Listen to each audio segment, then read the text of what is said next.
Capítulo 1. El contexto. Antes de ENIAC. A comienzos de los años 40, el mundo estaba en guerra y los ejércitos necesitaban realizar cálculos balísticos, trayectorias de proyectiles, con rapidez y muchos datos. Hasta esa época, los computadores eran personas y algunas máquinas mecánicas o electromecánicas, como sumadores, analizadores diferenciales, que automáticamente resolvían ciertos problemas matemáticos. Paralelamente, en Alemania, Konrad Zuse trabajaba ya en máquinas de revés, electromecánicas como la Z1, Z3, y durante la guerra desarrolló la idea de un lenguaje más abstracto para describir algoritmos complejos. Este proyecto se llamó Plancalcul. Aunque no fue implementado en la vida de Zuse, Plancalcul es considerado el primer lenguaje de programación de alto nivel diseñado, con conceptos como estructuras, variables, bucles. Capítulo 2. La construcción de ENIAC.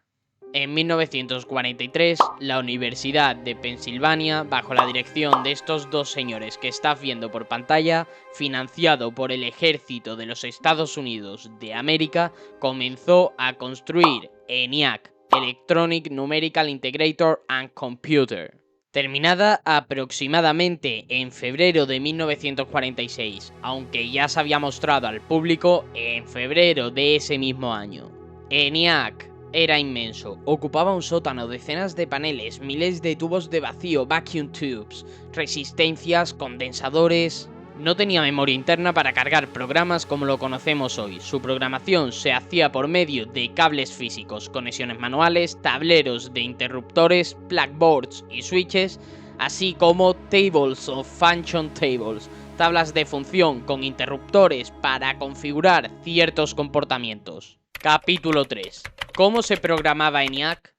3.1. El trabajo humano. Programadoras.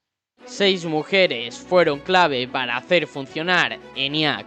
Eran matemáticas, computers en el sentido humano, que aprendieron a programar ENIAC cuando todavía no existían lenguajes formales ni compiladores como hoy.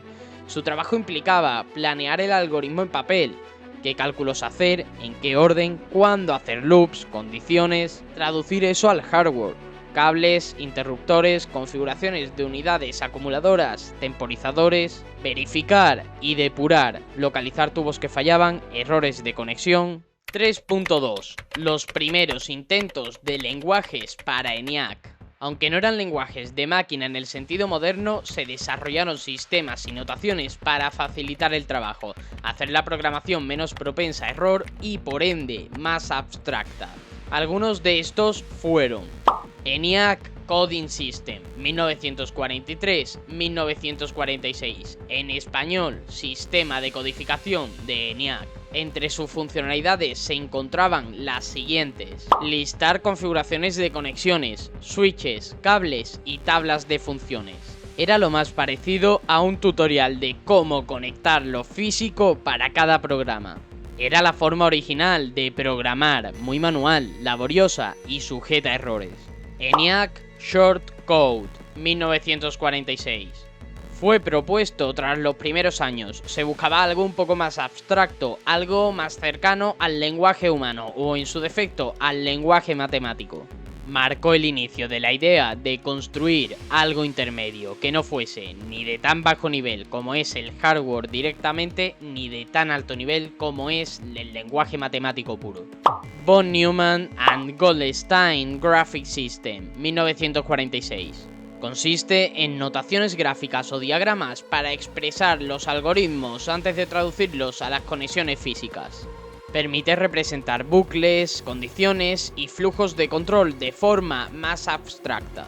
Realiza un acercamiento al sistema de programación moderna que podemos reducir a planear primero, abstraer y luego implementar. ARC o Arc Assembly, 1947.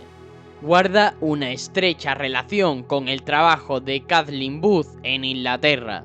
ARC son las siglas de Automatic Relay Calculator, y fue ella precisamente quien ayudó a diseñar lo que podríamos llamar un lenguaje ensamblador temprano para esas máquinas.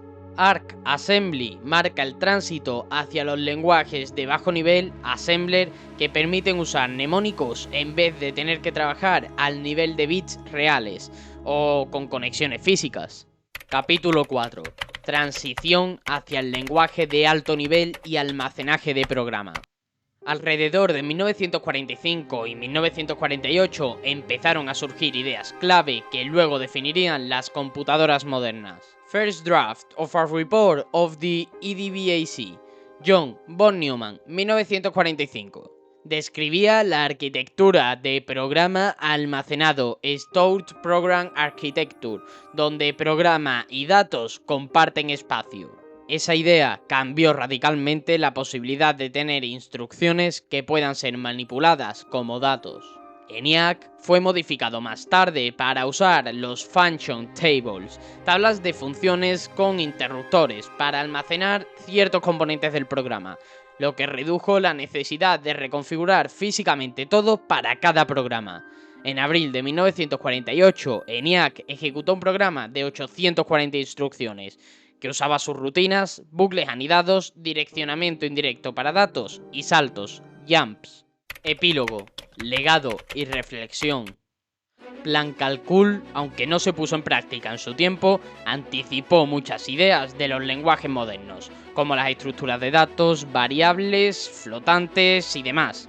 Solo fue publicado oficialmente en 1972 y un compilador implementado décadas después. Kathleen Booth también fue fundamental en el desarrollo temprano de ensambladores y notaciones que acercan al programador humano con la máquina. ENIAC, por su parte, demostró que una máquina electrónica podía hacer lo que antes hacían humanos con mesas de cálculo, pero el costo en tiempo físico de programar, reconfigurar y depurar fue enorme. Eso motivó la búsqueda de lenguajes más abstractos, compiladores, memorias y todo lo que hoy en día conocemos.